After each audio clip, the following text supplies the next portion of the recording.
Ο Αγιούπ Ελκαμπή είναι από τους καλύτερους ποδοσφαιριστές που έχει φέρει ποτέ ο θρύλος στην Ελλάδα.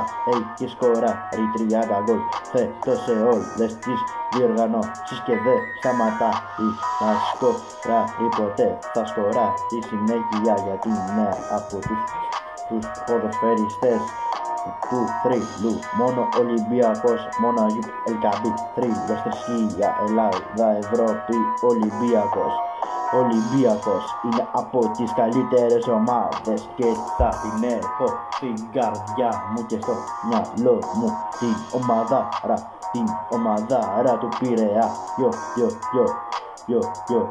Μένεις και ρε Ολυμπιακός θα βρίσκεται συνέχεια στην Ευρώπη, γιατί πρέπει να βρίσκεται